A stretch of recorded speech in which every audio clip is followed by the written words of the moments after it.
fans in attendance and the millions watching at home. Carolina Panthers, Houday Nation, and the Bengals got 2 words for you. Houday!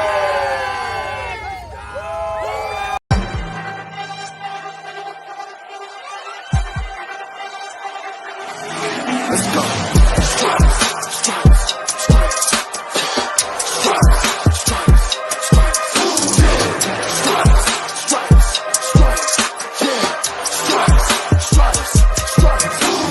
Orange in the day, black in the night. Stripes in our veins, sparks gonna fly. The beast is awake, orange, black and white.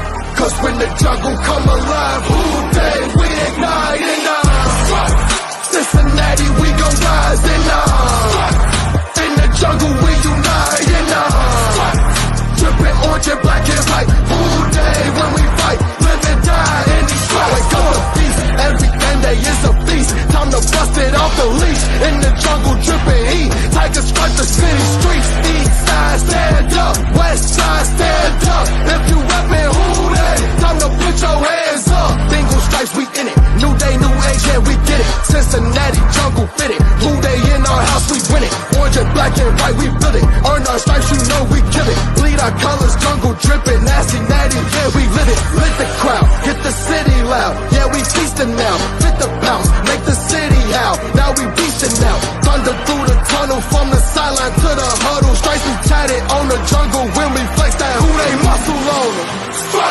Cincinnati, we gon' rise and in the jungle, we unite and drippin' orange and black and white. Houday, when we fight, live and die in these stripes.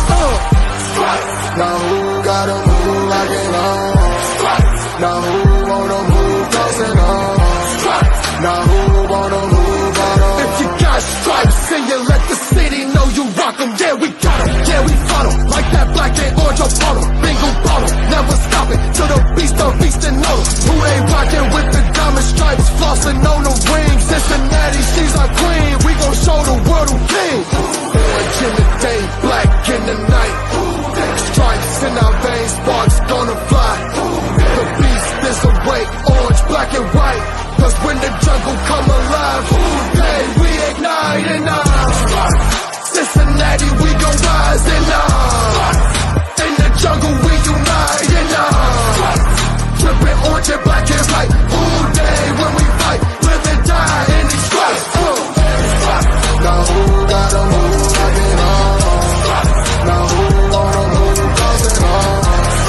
Now who wanna move on? Houday, when we fight, live and die in these stripes.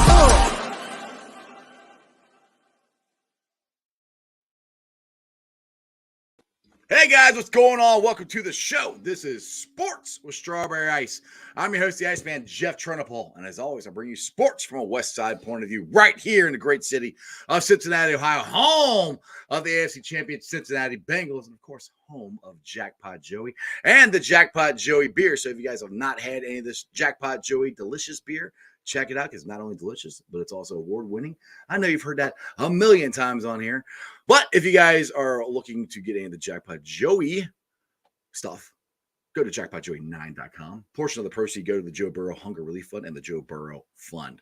All right, guys, if you found the show, do me a favor, hit that like and subscribe button. Smash that thumbs up. You guys are awesome. I'm up to 1,962 subscribers. That is awesome. I appreciate every single one of you guys. If you're feeling froggy and you'd like to support the show, go to the YouTube channel and give us a super chat. Or if you have something that you want Coach Kyle to answer, give us a super chat. I would greatly appreciate it. Now, this show and every show is brought to you by T Properties. T Properties, quality housing for quality people. Check out the website at www.tpropertiesllc.com for all your rental property management needs and your rental needs. All right, guys. So let's get to the man, the myth, the legend. I'm so happy he is able to come on my show. We've been trying to get back and forth for a month. He has been traveling across from, I think, New Orleans to Texas. He's got a lot of stuff going on, but I'm happy that he's able to carve out some time for me. He's none other than Coach Kyle. What's going on, Coach? So I wasn't expecting my face to jump on there like that. I like it. It was kind of shocked me a little bit. But no, I'm glad I come on. I'm sorry this has taken so long to get on here. Obviously, just with kind of having the unemployed life, I'm trying to, there's certain things that kind of pop up. There's not a whole lot of structure I'm used to. So I'm actually at my mom's house right now. A friend of mine had his wife passed away. Actually, it's a bad deal, but she had a pretty rare form of cancer and stuff. Wow. So up here supporting him this weekend up in Northeast Texas. So yeah, I'm glad I'm on here, man. Good to see you. Yeah, I'm glad. Like I said, I like the flowers and prayers to your friends, family, and everything. That's a tough deal. Let's bring in my co-host for today. He's none other than Corey, Bengals Warrior. What up, Corey? Hey, what's going on? Not much, man. Not much. Well, I just want to make sure we get this not out of the way. I don't want to have to say that, but it is Veterans Day, so make sure you guys go out and shake a veteran's hand, thank them for what they did did for our country. Absolutely. Because we owe them a debt of gratitude that we will never ever be able to repay. So I always want to make sure first and foremost we salute them. So I salute those guys. Yes, make sure if you're at a bar tonight or whatever, you see one, go buy them a beer and say thank you. All right, guys. So we came off the crushing win, awesome win against the Carolina Panthers. Where the week before that, Joe Mixon's watched. Joe Mixon's this, blah blah blah. He goes for 5 touchdowns. It's unbelievable. Let's get into that real quick here before we get to the awards. Kyle, how did that happen? Well, in your opinion, how did that happen from Joe Mixon's watch to he's the best running back we've ever seen? I think it's pretty simple. They gave him the ball, and they gave it to him and kept feeding him and allowed him to get a rhythm going. Things about guys like that, guys like Joe. Joe falls into that same mix of Derrick Henry, those kind of guys, even Dalvin Cook and some of those really good runners. They fall into the rhythm category. And it is one thing where there are some backs where, okay, they can go 2 quarters without touching the ball. But, some of these guys, they need to get a flow. And, y'all know Joe. Y'all have watched Joe Mixon long enough to know the swagger comes out in that kid when he gets rolling. And when he caught that screen pass and then scored that touchdown on the first drive, like right then, I knew it was going to be a good day. I couldn't have guessed 5 touchdowns, but the fact that he came like later on that scramble drill, I mean, it was a hell of a throw by Burrow to the over there in the middle, in the middle of the end zone over on the sideline, and for him to do the scramble drill and come back and make that catch and stay in bounds, and that shows us that he's a dynamic guy still. But I think we all saw him outrun the defense the other day, and that whatever step everybody thought he lost, I think he found it. And I don't think he ever lost it, but it is there. So I think they just got to give it to him, let him get his juices flowing. If you could ever match that with what they've been doing in the past game, the Atlanta game, things like that, I mean, I don't see anybody stopping that team, but they got to find that balance. Right, exactly. What's your thoughts on Joe Mixon there, Corey? I'm just going to piggyback off of what Kyle said. Yeah, basically, if they just kept feeding him, I heard some of the other guys even on the roster say that, hey, get this guy in a rhythm. He's going to get going. It gets frustrating when you're getting those 1 or 2 yards and you're not getting the holes or you're not seeing the holes properly or whatever the situation was. You get frustrated. We're all human. They're human too. We got to remember that. So to see him get his confidence and get his swagger back like that, it's going to be a great thing. Yeah, exactly. Now, one thing I will say about that catch, Kyle, you brought up, Satori was on here earlier this week, and we do a film breakdown on Wednesdays.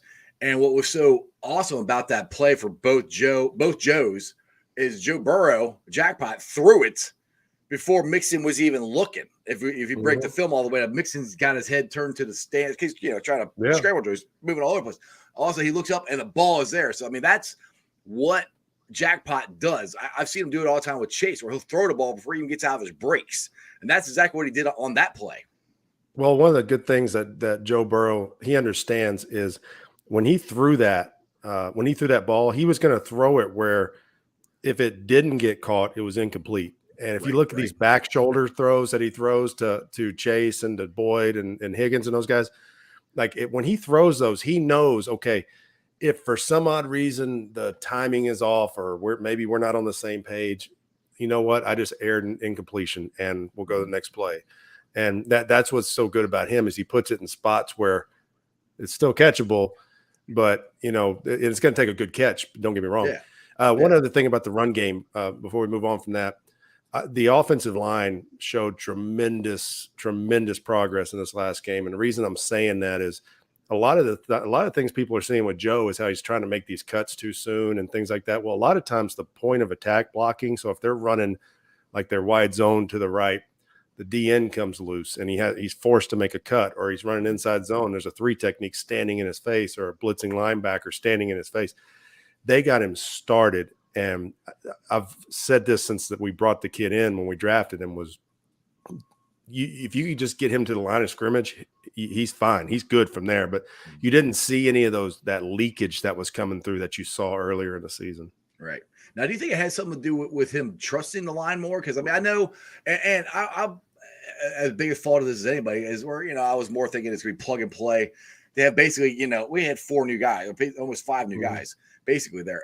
And it takes a little while to get the cohesiveness. Now, you think that's also goes in part with Joe of figuring out where the hole is going to be at, if he could trust it or not? Is that's some of the stuff I've heard from other experts. I think, and it goes to he hasn't played behind those guys either, and that there is a timing. So as a running back, they learn the guys that they're running behind, and like when Jeremy Hill was rolling when we first got him, well, he was running behind Whitworth and Zeitler and Bowling and Andre Smith when he was still the younger Andre Smith and things like that. And he felt that he knew where they were going to be. He knew the speed in which Witt was going to block. He knew when Witt was going to turn the guy out versus trying to keep running him and hook him. And there's ways that you start learning those guys in front of you. And I think he started to feel that this week. It looked different this week. So maybe he is starting to get that with those guys. Yeah, it looked totally different. And there are, it's not nothing official yet, but there are rumors that maybe Chase might be back for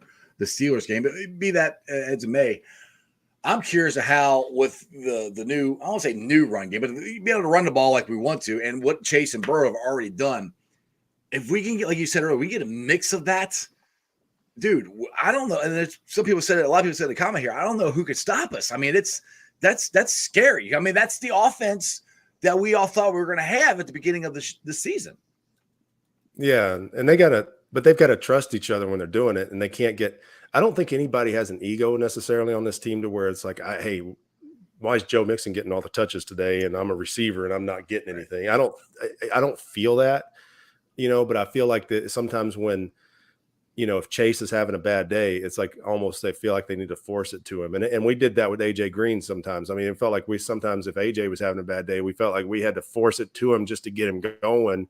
Right. When in all reality, we could probably just skip handing the ball off or throwing it to Tyler Eifert or something. And, hopefully they don't get caught up into that. And if it's a run day, let it be a run day. If it's a pass day, let it be a pass day. If it's both, then great. And then you'll score 50 points and win. Yeah, exactly. Now let's get to, like I said, the title of this is we're gonna do some midseason awards here. And like I said, you guys can answer it for the Bengals or the NFL or both if you want. But I'll go with like I said, midseason. Let's start off with the Bengals for the offensive MVP here. I'll let Kyle, you go first, and then go around to Corey. I mean, I think you got to go with Burrow, even though he's been inconsistent. I mean, the dude's the third leading passer in the league, and he does so many things. And I mean, obviously the offense runs through him. You'd love to say Chase, but yeah, I mean, obviously they just blew a team out without him. So I don't think they do that without Joe Burrow. So I think you still got to go with him. We got Corey. I 100% agree. I just don't think there's any way to, give it to anybody else at this point. We're missing Chase. Mixon hasn't been great all season like he was this week. So I agree. I think you got to give it to Burrow at this point. Yeah, I think we're going to do a slide there. We're all going to slam dunk Burrow. Now let's do an NFL one there. Who would be the NFL offensive MVP? Who you guys got going there? Ooh, I think it's hard not to say. I mean, the only one that comes to mind at this moment right now is Mahomes, and just for everything he does. I know their team doesn't seem as strong as it has been in the past, and maybe there's something to that. But they don't have Tyreek Hill. I think if you take him off that team, I mean they're a 2-win team Oh best yeah. Oh, right now. absolutely. Oh yeah, absolutely. That's what I think. That's what I think an MVP is. I mean, everybody wants, like even like Tom Brady. Like Tom Brady right now is the second leading passer in the league, but his team hadn't been winning, and it's like I don't know. There's something wrong there, but Mahomes is still he's balling. So I have a hard time saying anybody but him right now. We got Corey. I'm gonna go down south and go to Miami and go with Tua. You see what they're doing when he starts and finishes the game, they're undefeated. But when he doesn't finish the game, it doesn't start. Their record's like 1-4. So Yeah. I mean, dude's balling out when he's on the field. So that's where I would go. Yeah, for me, I'm going. I'd love to say jackpot, but unfortunately, he hasn't played good yet. I mean, he's played good, but not MVP time. I'm going with Josh Allen. I mean, and I think they're about to find out how big a key Josh Allen is, because I'd be surprised if he plays this week. I think he's gonna be out for at least a couple weeks, at least. Yeah, I mean, they said this is Tommy John's or it's the equivalent of it, whatever. He's got rest of ligaments. They're not doing. I mean, that's like the worst thing you want to hear if you're throwing. Right, so, exactly. I'm not a doctor, but that doesn't sound good. Exactly. I got a couple questions. Let's get to William here. He says, "Can Joe Burrow win the MVP this year, in your guys' opinion?" Yes. Sorry, Corey. What do you think? Go ahead, Corey. What do you think? No, you're right. Sorry. I don't think he's too far down the list to where it's not impossible. I think if he comes out and he has an amazing second half of the season, I think he could easily win the MVP this year. All right, Kyle, go ahead. Yeah, I mean, it's the answer. Yes, I mean, I think it depends on the Bengals need to finish, because if he takes this team through this gauntlet of teams he's got to go beat in the second half of the year and gets them back into the playoffs and at a decent seed, I don't see why he wouldn't be it. Right. Yeah. No, I can't disagree with that. And the thing is, people keep talking about the gauntlet which it is second half, but to me, is it any bigger of a gauntlet than they had last year? I mean, it's eerie how this season is lining up. The only difference between this year and last year is we're 0-3 in the division. That's why going to the Steelers game, it's a must win. We got to go to Pittsburgh. We should beat them. I mean, it's kind of like I said this going into the Carolina game. I said, I don't know what they're going to do. I said, but they're more talented than the Panthers. They should beat them handily. And it's the same thing going into the Steelers game. We're more talented than they are. We should beat the Steelers handily. Hell, we should have beat them week 1, but we turned the ball over 5 times. So that's where I'm at. So yes, he can win the MVP. And do you think the season is panning out like last season a lot, Kyle? Yeah, it really. I mean, honestly, it really is. I was, like last year. I mean, I think everybody was happy with being where they were at this point last year, because it was. I mean, you coming off of like 2-win seasons or whatever it was, and I think everybody was kind of like, "Wow, look at this," Because I mean, I was in Jacksonville. We played Cincy in week 4 on that Thursday night, and I mean, we brought a really bad Jacksonville team in and almost beat them. And I was at that game. I remember thinking okay, they're good, but I mean, they're not going to be that good. And then, shoot, after I just remember watching them weekend, kind of after that, and they just kept getting better. So I think this year people are more disappointed and obviously they should be, because I think they've underperformed. But that doesn't mean they're not going to finish it out. So I mean, a lot of football left to be played. Yeah, the biggest thing is the other thing we have more this year than we had last year is injuries. Now, everybody is going to come back except Cheeto. Now, moving forward with Cheeto, now he's not a shutdown corner, but he's a pretty damn good corner. He's obviously our best corner we have. And you could put him on guys from time to time to shut them down. He's not going to follow anybody around. But with the loss of him, how do you think they're going to compensate for that? I mean, hell, they did a great job against Carolina, but let's be honest, Carolina's not Kansas City. Carolina's not Buffalo. We got some teams that can air it out here coming up here. What do you think the game plan is going to be moving forward to compensate for Cheeto's loss? You can't really change what you're doing, but you got to really you have to be careful when you have a really, really when you have a stud player that can change the game. Like when they played Miami and you got Tyreek Hill or whatever the case is. You're playing Buffalo and Kansas City, who's got guys that can run, and you might play a little bit more zone defense. You might be a little bit, shy away a little bit from some man. But I watched the game the other day, and they didn't really shy away from man coverage. And I mean, Laviska Shenault, I was with him in Jacksonville last year. He's not slow, and so I mean that it wasn't like they were just totally going away from it, but you could tell like there was a lot more zone being played. But I think Anarumo's doing a really good job of mixing what he's doing with his, he's got some exchange type blitzes where he's blitzing a guy and dropping an end and rotating coverages and kind of disguising things. And he's just got to be good with that. And I think these guys have got to buy into that. And then the other thing is those front guys have got to get home more. I think I saw something. There's not the sacks this year are down. And the Trey's only got like 4, I think. Yeah. Which is not good. Now I preface that with, I think the loss of DJ Reader has kind of had a lot to do with that, because when DJ's on, he's not pass rusher, but he takes up 2 guys almost every time. And that means you got to take Trey one-on-one. And Sam or Joseph Usai, whoever they got come off the edge. I think that has a lot to do with our pass rushing not getting there as much as it did last year. So hopefully DJ should be back during the Pittsburgh game. And he's another one that I think is an unsung guy on our defense. He was playing at a Pro Bowl level, and I think people are going to really – I know we played awesome against Carolina, but I think people are really going to see the difference that DJ makes on our pass rush when he gets back in there. Yeah, and he's like, I mean, I'm not saying he's Aaron Donald, but no, but he is one of those guys though that can, you can't necessarily just say, hey, listen, we're gonna take our guards and try our hardest not to really help inside. We're gonna try to help on the outside or whatever it is. We've even had times where we put like running backs instead of chipping the end, we're chipping like Aaron Donald, so like it screws with protections. You're right. So I think when you get a guy in there that's especially not, and he's not just a space eater, that's the difference. There's space eating guys in there that just kind of just there.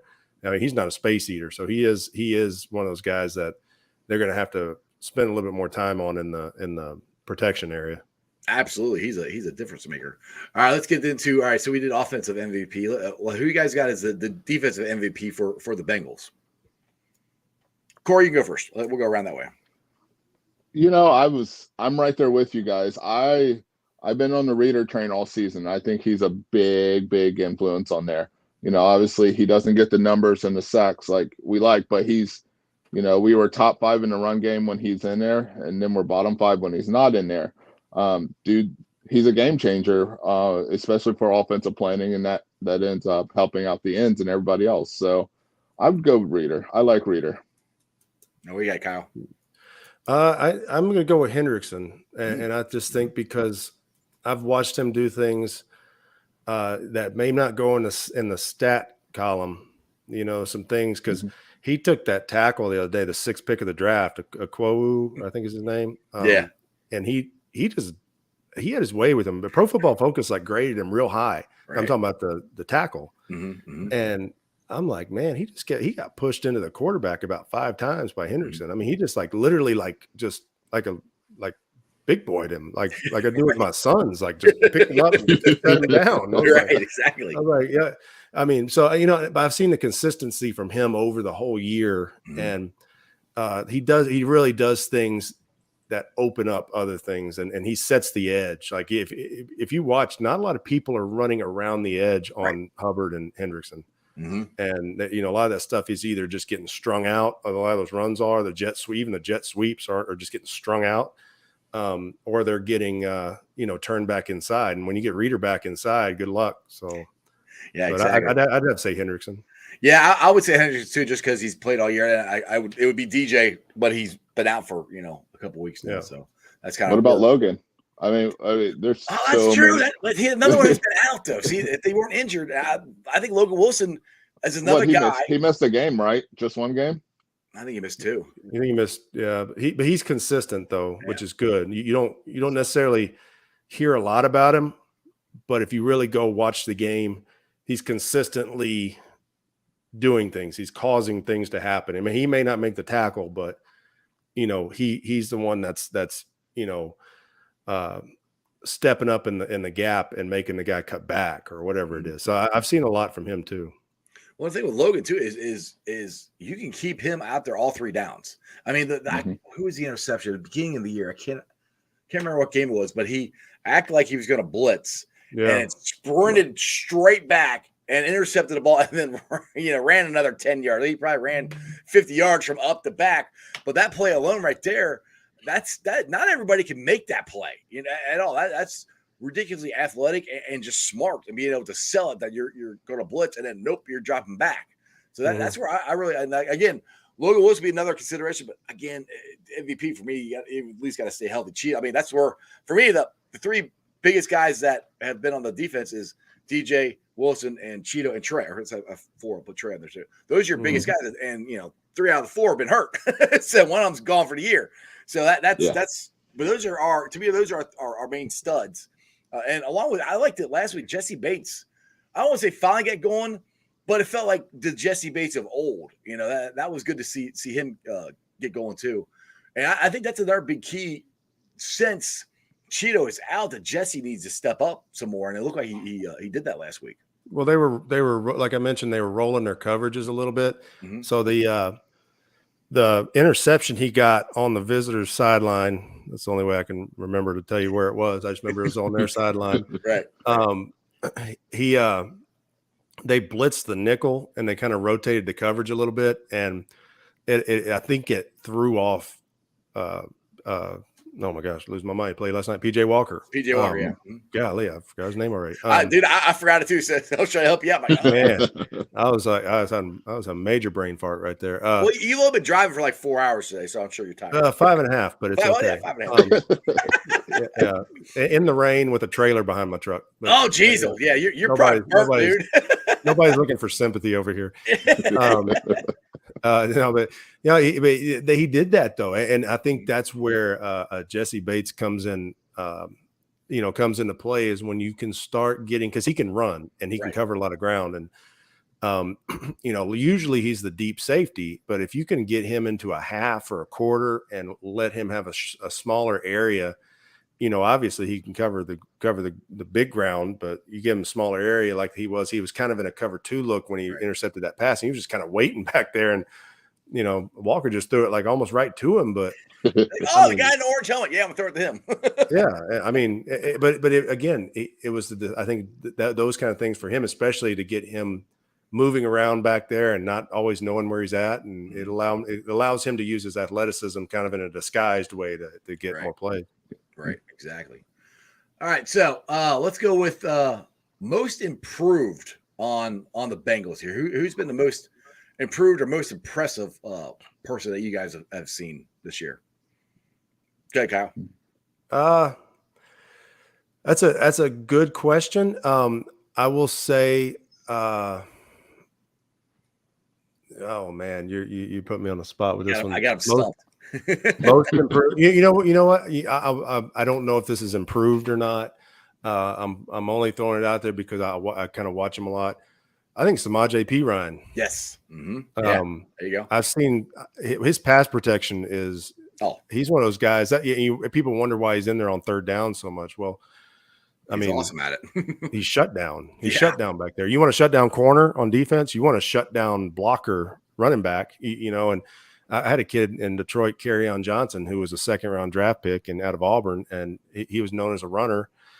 Hurt his knee in 19. He comes back in 20, and he just kind of wasn't really the same dude. But we had Adrian Peterson that year and DeAndre Swift, and we were like, okay, well, Kerryon, you know what? I'm going to make you into a blocker. You're going to be our 3rd down. He became like the best pass blocker in the league that year. I mean, he was shutting down 3 techniques, and I promise you, Samaje Perine could do the same thing, and I've seen that in him this year. So they're doing a good job with him in that area, and I know he probably takes pride in it because that's kind of his role now. Right. Who you got, Corey? Most improved or most impressive. I'll go with the rookie on the offensive line, Cordell Bolton. He struggled a little bit in the preseasons, a couple bit, but he's been pretty solid, and he's just steadily improving this whole season. So I've been impressed with him. For me, it's Akeem Davis Gaither. I really like how he's been in there. And when we had Logan out, Well, I won't say plug and play, but we didn't miss a whole lot. I mean, Logan Wilson, I think, is a much better linebacker than Akeem, but I think he's slowly improved, and it helped. Like I said, showed a lot when Logan Wilson's there. So that's my most improved there. Now we'll kind of roll into what I think we're all going to say the same person on this. Like Corey already kind of mentioned, but rookie of the year. I mean, it's Cordell Volson for me. I mean, I don't know anybody else on the Bengals, to be honest. I think if you took away the first play of the year, yeah. You know what? Don't take it away, because I'm sure that woke him up. Right. I mean, he's like, oh shit, I'm in the NFL. when Cam Hayward lines up on you, right. First play of the year, you're an empty, and you're 1-on-1 with him. It's like, all right, welcome. But exactly. I agree. I think he's been. He's been really good. I mean, he's been. I haven't noticed him, to be honest with you. Like right. and that's a good thing. Yeah, that's what you want for offensive linemen. They don't want to be noticed. Yeah. We got Corey. I mean, it's a clean sweep right there. Yeah. Let's go, Volson. Yeah. At least for the mid-season awards, I'm hoping our rookie cornerbacks can really impress me in this backstretch now. So we'll see how we. Yep. Well, I haven't heard anything on oh geez, I'm having a brain fart. Our first round pick, Dax Hill. I haven't heard anything on his shoulder, which I mean, nobody's in the building right now. They're on vacation or whatever because of the bye week. But we need him. Trust me, they're not in there right now. They're long gone. Yeah, they're gone. Yeah, nobody's in the building. They're out. Yeah, they're out. So I believe they left Tuesday. The rookies had to buy dinner for the linemen. Oh yeah. So they were all at Jeff Ruby's Tuesday night. So rookies had to buy dinner. So speaking of that, have you got any good rookie stories or any good stories of your time with the Bengals? They're kind of that you're allowed to share. I'll put it that way without getting yourself in trouble or. I got stories. I got a lot of stories. I'm sure you got a lot of stories. Like I said, the ones you're allowed to tell. I got a lot of stories. I told one on the last show I was on with Dale. The last time I was on. Yeah. But we'll leave that on that show. No, nobody watches that show anyway. It's okay. No, not at all. I'm kidding. Dude. Yeah, I don't know if anybody remembers this or not. And it's not one of my probably smarter moments of things I did, but we were in like the third day of training camp. I think it was 6 or 17 because Gio got hurt in 16. Right. And Gio had blown his knee out and he was back, and he was 9 months out of surgery, but it was our first day with shoulder pads on, but we didn't have any pants on. We weren't tackling. It was all thud. And we were doing 9-on-7, and Vontaze tackles, like rolls Gio up by his leg. And I ran in there and got up in his face, and he shoved me. My papers went flying everywhere. I started a brawl between the offense and the defense. And so I got not be somebody I want to run up on. So I'm walking off the field, and I don't know, it was like Paul Dana or somebody came up to me and said, "Did you know who you were going after?" And I'm like, "Yeah." And they're like, "Are you stupid?" And I'm like, "Probably." And Vontaze and I were fine. I haven't talked to Vontaze in years, but I'm just saying, like, I went up to him afterwards, and of course, we had to hash it out for a minute. Right. I had guys on my side, he had guys on his side, and then it was let's go. I'm like, listen, I got in the heat of the moment, just like you guys get in the heat of the moment. I got in the heat of the moment. My bad. Right. But Marvin wasn't very happy about it, so I had to take my little lash in there a little bit, and then take back lumps in to go home. the Thank office. You, sir. Might have another. And it was good, but I told my backs when we were done, I was like, man, I got your back.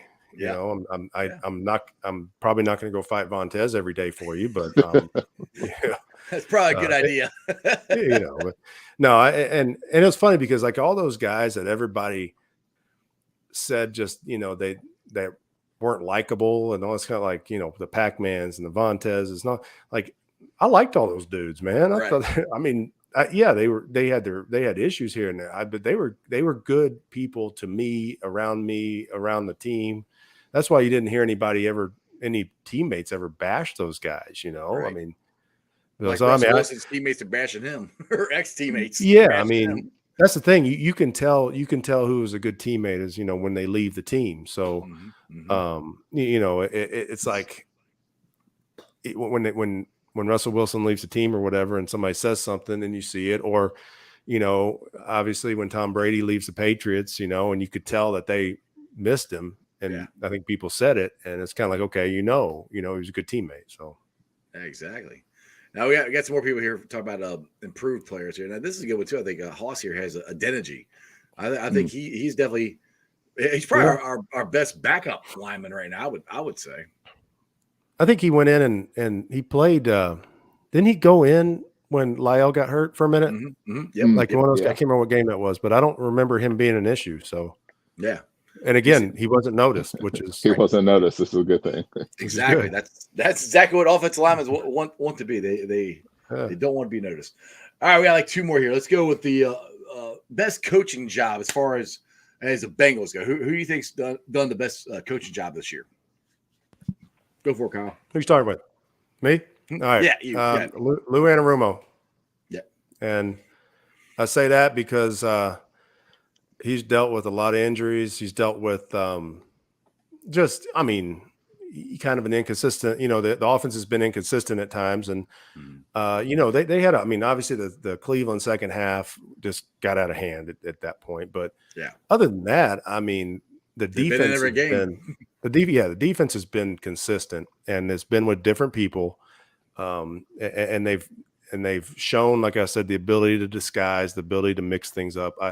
I really think he's done for everything this man has been through in the past, like 3 years, however long he's been there, 4 years, of people being like, man, he was like the 27th choice of people to come in as DC and this and that. But I'm like, y'all just went to the Super Bowl with that defense. And this year he's got them playing probably as good as they've played since probably back in like 2013 when Zimmer was, the coordinator. Absolutely. Who you got, Corey? I'm gonna go with Coach Kyle again. I'm gonna go with Lou. I can't say anything else. Kyle hit it right there. He's had a lot of injuries, and they're still playing lights out. Exactly, and I agree with you guys both with Lou. I'm a Steelers for my boy Dale, because he was saying this on his show. Marion Hobby. I think he's done a good extra job, because with the loss of not only Tupou but DJ Reader, getting I'm gonna say his name wrong. I'll just say 97 Flele, or I can never say his name freaking right. Yeah, it was the how he's come in and helped out a lot.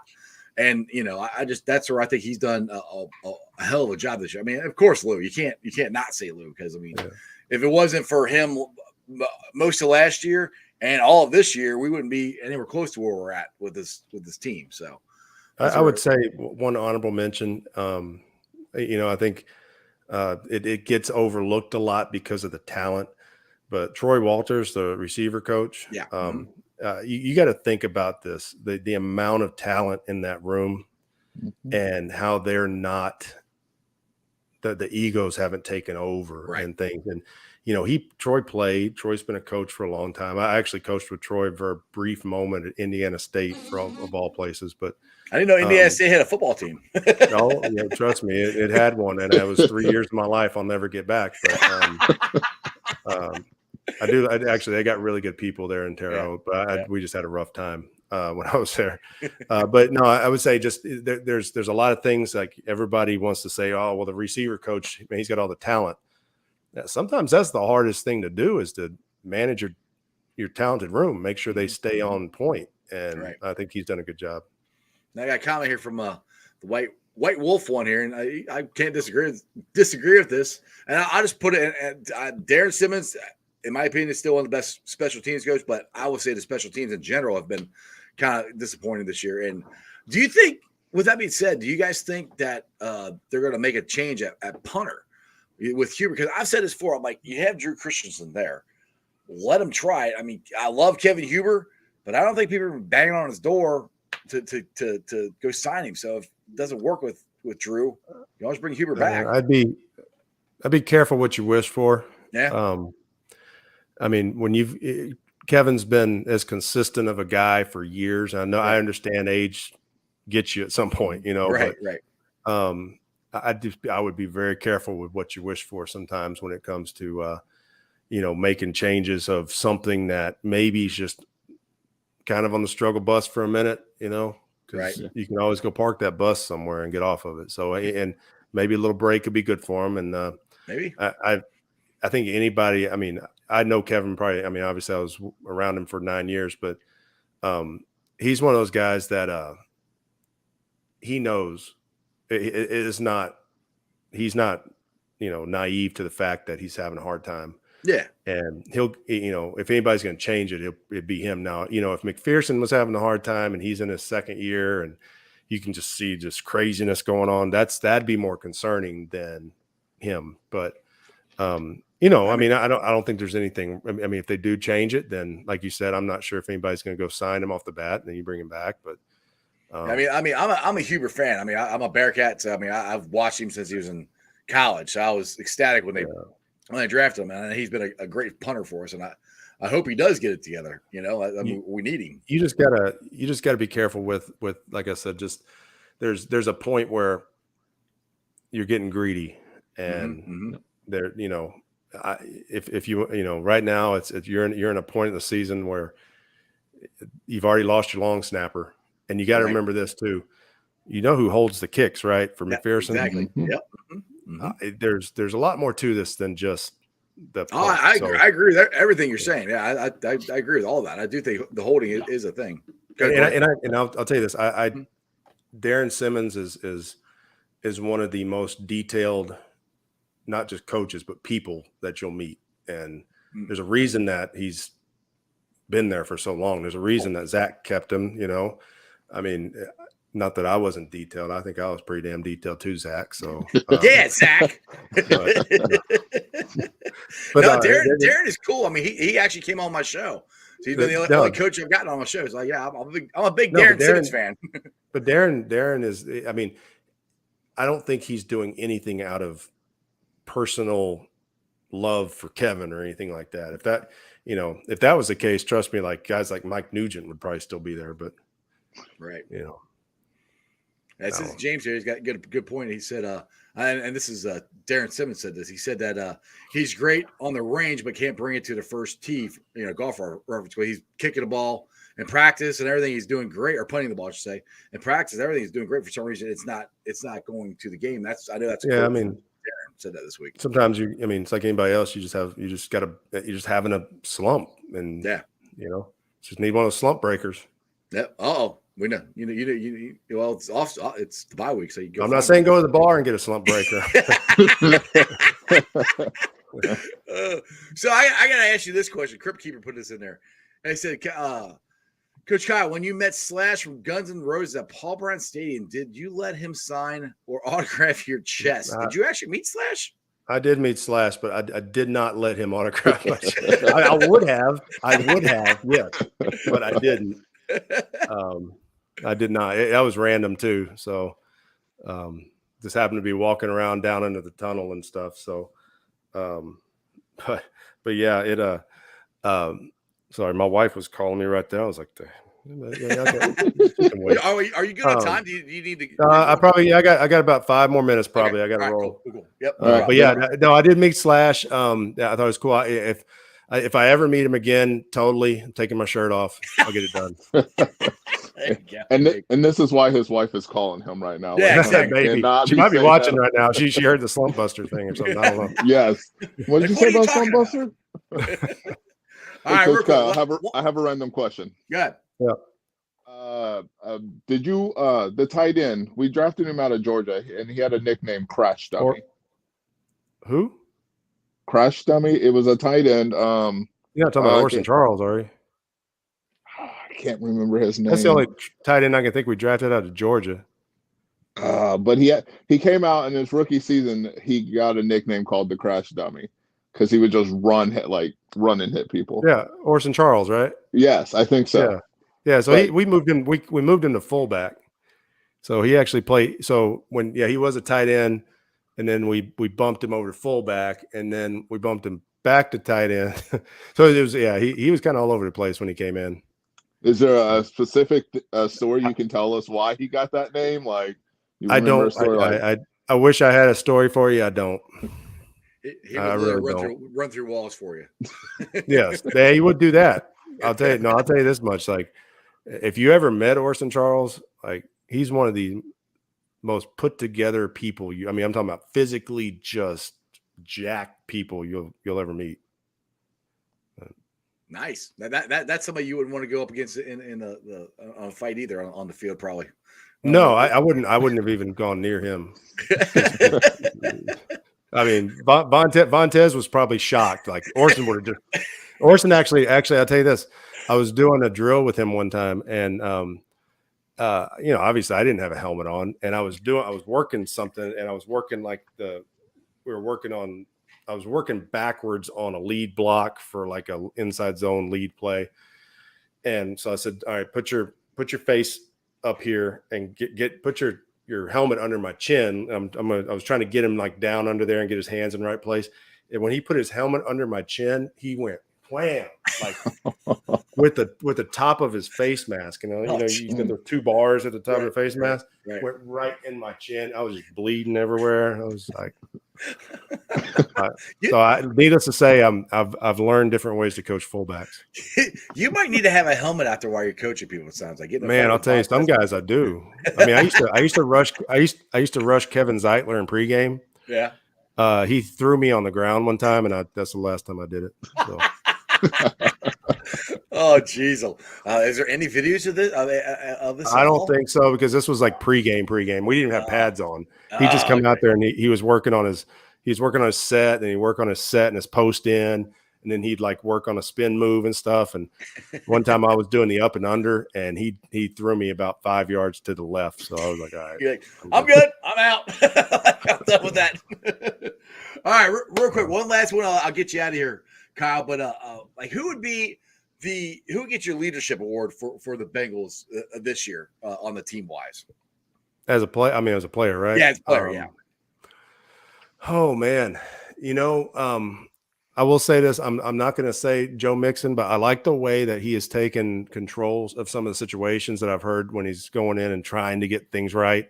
Mm-hmm. I do like that, but I mean, you got to give it to Burrow. I'd say a close second. And I'm saying this because of the way he plays, is Tyler Boyd. I think Tyler Boyd's the old man on the block. He's like he's the old head that's running around. And I know somebody's saying Von Bell here. I don't disagree with that. I don't know Von Bell. I don't like. I'm talking about guys that I know, or like Burrow. I mean, Burrow, just you see it, but right. I think Von Bell probably does that, but I'd say it's Burrow, but I mean, if you watch the stuff Tyler Boyd does and the way he interacts with the young receivers, and I still call Chase a young receiver. Okay. Yeah, it's only a second year, so yeah. Those guys, Higgins and even Irwin and some of those other, these other guys that you don't ever hear about. I mean, Tyler Boyd came in and blocked Brian Burns the other day for Irwin to catch a pass. So you had your number 2 receiver come in, block the number 1 pass rusher for your number 5 receiver to make a first down conversion. Yep. I mean, to me, that's leadership. But exactly, it's hard not to give it to Burrow. But I'd say a close second, probably Tyler. Yep. Who you got, Corey? I'll go with just to throw out a different name. I seen it pop up here, but Teddy Karras. That's what I was going to say. I thought for sure you were going Burrow, but no. Kyle said him. I seen some of the videos and some of the clips where he's, gathering the troops, trying to get them ready, keeping their heads up when things don't exactly go right. I liked a lot of what I've seen with him. Him and Mixon have been working together, trying to get along with the offensive line, trying to get it to going. So I like what he's bringing to the table. Yeah, I'm going to say take Karras anyway, again, and I'm a little biased because, he's been on my show. So if you're on my show, you're going to be like one of my favorites. So Kyle, you're already one of my favorites. Finally here. Yeah, you're my favorite ex-Bengal coaches already.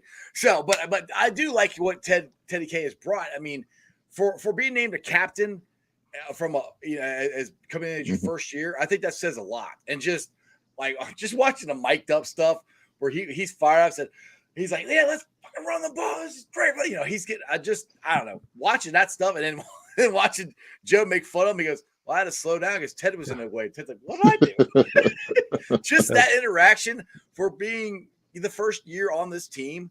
I think that says a lot for Ted. So, I mean, of course, I'm going to say jackpot. I mean, come on. I got all this stuff. Yeah. I got to say Joe Burrow. Well, So, let me answer this one question that was over in the chat real quick. we got Talking about when do we know a running back is long in the tooth, if he's dancing in the hole or whatever. So it's from Crypt Keeper. Well, Crypt Keeper, hopefully we're going to keep Joe Mixon out of the crypt for a while. So don't let him in. It's when you realize that they have the hole to hit and they don't hit it. So if you see a guy who you're running like that weak side counter they ran to the right the other day when they pulled both of the backside, the guard and the tackle. They kicked out, pulled up in there, and Joe went for like 30 on the right side.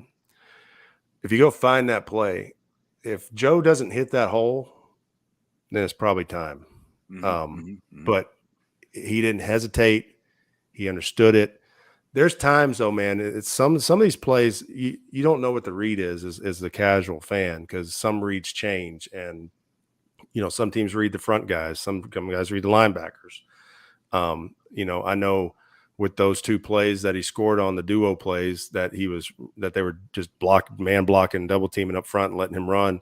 He's reading the Mike linebacker, and Mike linebacker just stood in the hole and he bounced around the edge and outran the corner. So I would say he hasn't lost it. Now, when he makes that bounce cut and gets tackled by the corner, that's when you start worrying about it. Right. It's when they're not making the obvious plays. Right. Exactly. And I'll answer one here real quick too. White Wolf, he said, wants to know, is this cap available in black with an orange 9? Yes, it is. So make sure you go to jackpotjoey9.com. Apparently, everybody thinks I use Dapper Dan, but this is straight Walmart. Straight Walmart. Walmart discount gel. Looks good. You're not a Dapper Dan man. I would use it if Dapper Dan wants to come sponsor me. If they want to sponsor my Caskey's Clicker show, I'm all for it. So exactly. So let's get to that. So tell everybody about your podcast you got going on here, and where they can find it and all that. All right. So I'm living in Baton Rouge, and so obviously I cover a lot of LSU football, which is kind of fun right now. I mean, I'm an Aggie. I went to A&M, so it's hard for me to necessarily always pull for LSU, but it's been fun because they're winning. They just beat Bama, all that stuff, and. But I'm working with the Jordy Culotta show, but I have a YouTube show called Caskey's Clicker, like a clicker in your hand, like watching film. So it's on YouTube, CASKEY' Clicker.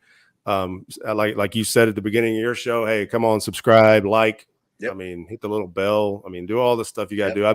What I'm planning on doing, and I've done it the past 3 weeks, I believe, is I get a Bengals segment up there. I didn't do one after the Cleveland game, so y'all be happy about that one. It wasn't much. None of us wanted to relive that, Kyle, at all. But I did a thing this week about Joe Mixon and the resurgence of the run game, and I did one on the Atlanta game, talking about just what they did in the past game, and in the New Orleans game, talked about the RPOs and the different things they did to get the ball to their playmakers. So there's a lot of Bengals content on there. Would love to have y'all on there. I'm at Coach Kyle Caskey on Twitter, Instagram.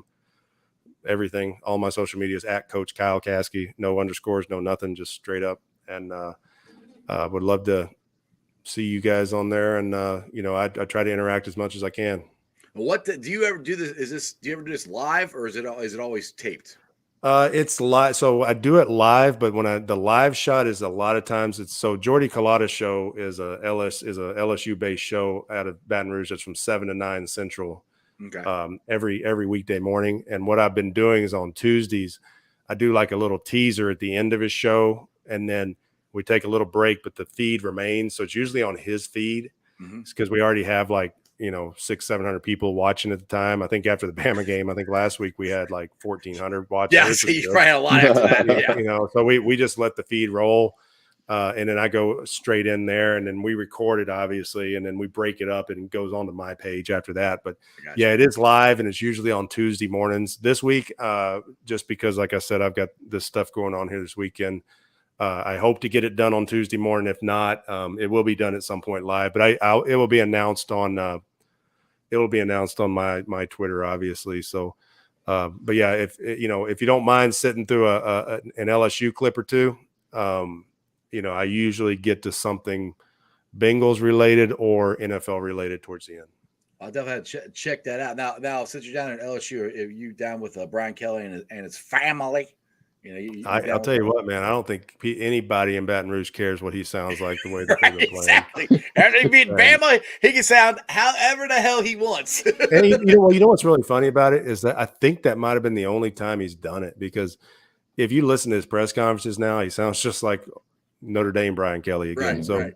But I'll tell you what though, man, he had a process. Whatever his process is, he's got it rolling, and they got some freshmen on that team that are just unreal, man. I mean, y'all need. I'm gonna throw his name out at y'all, because if the Bengals ever have a chance to get this kid on their team, his name is Harold Perkins. He's number 40 for LSU. He could play NFL right now, and he's 18. He's a true freshman, and I mean, he is. He's real, like real, like scary real. I don't think people will understand until you watch him. Yeah, hey, I saw that last comment. I appreciate that, Augie. Yeah. Augie's our Bengals fan from New York, so. No, I appreciate Augie, that, man. Augie is good people. Dude. Oh, hey, one other thing. Hey, I want those out there. It's kind of fun. Yeah. My wife is doing Bombshell Breakdown, so she has a YouTube page too. Look up Bombshell Breakdown. Y'all might like that. It's off of a different podcast. It's off of Tigress Talk. Okay. I don't know if y'all are. I don't know if y'all are affiliated with Tigers Talk or not, because there's some, those ladies might beat your ass if you're not nice to them.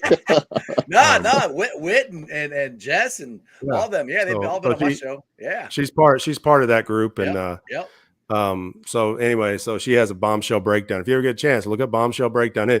Her Twitter name's a little weird because Bombshell Breakdown was too long, so it's like BR8KDWN or something like that. But, you can only spell out too many characters. It's but anyway. All right, guys. Well, I appreciate y'all having me on, man. I gotta roll. No problem. Thanks for coming on. Who day, brother? Man. I see y'all. Appreciate all y'all in the chat. Yep.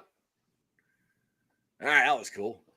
So let's get to what you and me are doing this Sunday and how we are going to dominate the Fulling tournament. That's all I gotta say. We're here to talk shit. Okay. We want to talk about Betfred first. Oh, you want to talk about Betfred? You want to talk about my sponsor? Sure, I can talk about that. You probably need to, don't you? Probably. I kind of forget sometimes. But yeah, I get up there. Doing another big giveaway, Betfred. Hey. So make sure you go subscribe, because you have a chance to win a Bengal T. Higgins signed jersey. But make sure you go sign up on my link, mine and Bengals and Brews link. It's down below there. It's betfred.com/Ohio/Bengals_boys2. And they will be giving that away, I think, by the weekend. I can't exactly remember one of those. I know Too Cool Jules was tweeting it out, and we were allowed to copy that and put our links on there too. So if you guys want a shot to get the T. Higgins jersey, please go to mine and Bengals and Brews link and sign up there.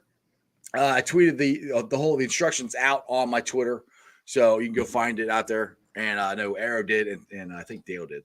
So make sure you go check that out and go sign up for Betfred, because, like I said, betting is going to be illegal here. Finally, January 1st. I've told the story a million times. I wish it was here last year, because I would have won that $3,000. You mean I don't have to go to Indiana to place my bets anymore? No, I know. It'd be on your phone. I got just like everything else, it'd be on your phone. You just do it there, which I would have. I would have had enough money to go to the Super Bowl. I mean, yes. I would have. If I would have made that bet, I would have taken it and went to the Super Bowl.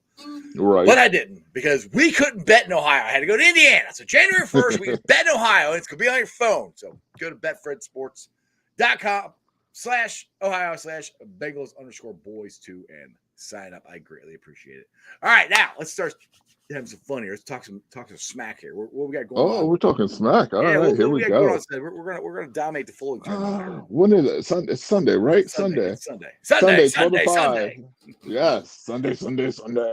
Bengal Jim and friends. Bengal Gyms and friends hosting a fouling tournament down the Fouling Warehouse in Cincinnati. For the animal shelter, the non-kill animal shelter. Acai, maybe, I think it is. Sorry if I didn't get that right.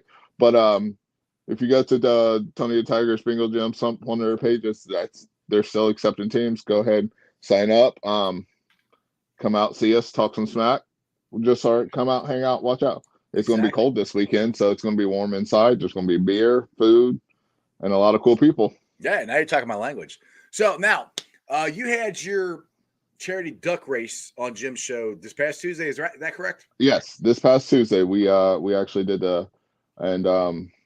so we ended up raising just over $700. So thank you guys, everybody on here, whoever donated. I thank you for the Neurofibromatosis Network. There are some other things in the work that we are currently working on. So just keep a lookout for that. I appreciate everybody. Yeah, exactly. And this, like I said, this is something near and dear to your heart. It's affecting your family members as well. So make sure you guys go there and just find it and donate something. Any and all donations will help. So please make sure you do that. So what are you gonna do this weekend, man? We got I don't say we don't have any football. We have no Bengals football. I know we're gonna be at the Fulling Warehouse. So I mean, I don't. My daughters just came down from playing Friday night. So Saturday, So they play tonight. Yeah, they play in a little bit. I'll be watching them. At night, well, then I'll probably be watching. So Tuesday, I'm going on the IR. I mentioned this last week, but that's right. I'm having rotator cuff surgery on my right shoulder. So wait, are you right-handed or left-handed? I am right-handed. Oh crap! We'll be all right. We'll make it work. Also, they're gonna fix it on Tuesday anyway. So if I tear it more, I tear it more. Tear the shit out of it. Let's go. Take over the team, Corey. So actually, I think I tore it the last time we had a Fulling tournament. I had to carry all the weight. What a shot! It is kind of true. Corey was way better than I was. I sucked. I never played before that either. So dude, that was horrible. I have been practicing. Well, at least practicing throwing a football. So hopefully I'll be a little better than I was last time. And I'll try to stay. Yeah, it was so much fun.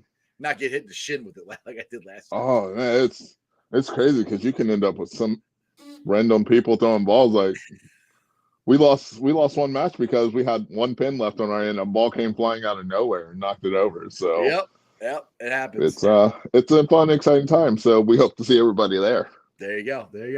All right, Corey. Well, I'm going to end this thing because I'm going to go on a date with my wife because she's leaving me again. She's going to head down to Florida, help take care of her dad and her mom because her mom's recovering, getting a lot better from the stroke. So please keep my mother in your thoughts and prayers. Also keep my sister in your thoughts and prayers because she's going to get a biopsy for whatever the heck is under her knee. Hopefully it's not cancer. We'll find out. So keep that in your thoughts and prayers. Everybody else have a great weekend. Corey, got anything else you want to promote here before I let you go? No, just again, if you guys haven't done it, go to Twitter. It's Bengals Warrior at Bengal Warrior on Twitter, and Bengals Warrior 87 on IG. So I'm getting those up and running. So if you could go follow me, and I'll give you a follow back. There you go. All right, Corey. As always, brother, appreciate you. Not a problem. Who dat? BWO, baby. Who dat? All right, guys. Like I said, I hope you enjoy that as much as I did. My thanks to Coach Kyle and to Corey Bengals Warrior for jumping on. Make sure you go follow both of them. Check out Coach Kyle's show and Bombshell Breakdown. That's on Tigers Talk. Go check that out. So we got a lot of cool stuff. Like I said, there's so much cool things going on with being Bengals fans and the Bengal Who Dey Nation and everything. We just all need to just help each other out and have some fun. All right, let's get to the Facebook groups that let me live stream. And I appreciate every single one of them. They are Who Dey Nation, Who Dey Legion, Bearcat Ruckus, the Ohio State Bucknuts, the Ice Bar. And you can follow me on all my social media platforms, all under Sports with Strawberry Ice. On Facebook, Instagram, Twitter, and TikTok. Twitter handle is at Jeff A. Turnipole. TikTok is at Iceman90. YouTubers, you guys are awesome. My originals, I am at 1,962. It's been kind of a slow week. I did some Bearcat stuff. I'm trying to do some more Bearcat stuff coming this week. Monday, it sounds like I'm going to have Richard Skinner from Skinny from Local 12 back on the show, but he'll be live this time at 5:30. So we will maybe do a preview of the Steelers game or whatever, because Skinny, we can talk about everything. We talk about the Bengals. We talk about Bearcats. Like I said, Bearcats are going to play tonight, Friday night. Friday Night Lights, Nip at Night. I don't care what you say, is one of the best college atmospheres around. Now, I know LSU and all that got bigger state. I don't. Nip at Night is awesome. I love it. I wish I was going down there. So for everybody who's going down there, go home, bring a winner, have some fun. And you guys have a wonderful weekend. Again, thank you. Happy Veterans Day to all the veterans. Again, shout out to my father, my father-in-law, my brother, my brother-in-law and currently serving right now my nephew Ben. So shout out to you guys. We, like I said, this country owes you a debt of gratitude that we can never repay. But I shout out to you guys and shout out to all the veterans out there who have served and who are serving. Happy Veterans Day. Go have a great weekend. And ready? Say it with me, people. That's just sports, baby. See ya!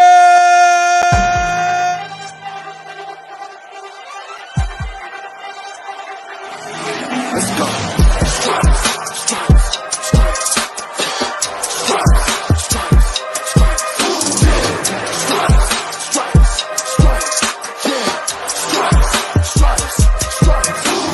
Orange in the day, black in the night.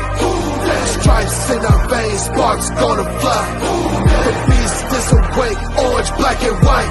Cause when the jungle come alive, day we ignite and Cincinnati, we gon' rise and in the jungle we unite and dripping orange and black and white.